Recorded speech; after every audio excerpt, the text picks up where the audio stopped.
Dai primi di gennaio sono comparsi sulla spiaggia di Rosolina migliaia di dischetti di plastica neri portati sul mare dalla battigia.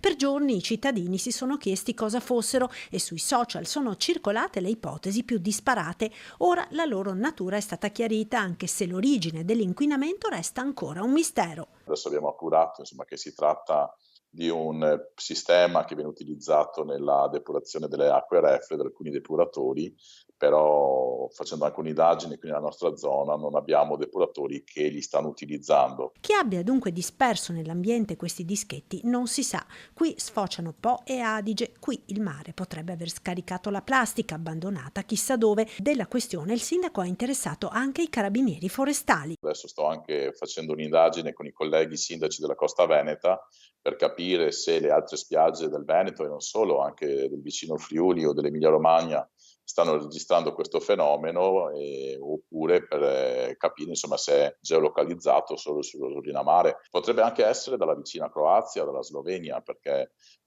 abbiamo anche il mare Adriatico è un bacino, ma le distanze sono anche abbastanza brevi, perciò chi mi dice che magari ci sia stato qualche anomalia negli impianti di depurazione dei nostri amici confinanti, insomma ex Italia. Dispiace che in un'area come questa, nel parco del Delta del Po, area MAV UNESCO con aree di pregio naturalistico come il Giardino Botanico di Porto Caleri, si verifichi questo inquinamento, tanto che vari gruppi di volontariato, come molti cittadini che amano passeggiare sulla spiaggia, si sono subito attivati per raccogliere i dischetti di plastica. Sì, adesso attualmente fortunatamente non ne abbiamo più, sono stati raccolti ma non ne ha più portati su, ecco adesso monitoriamo insomma che il fenomeno non si ripresenti.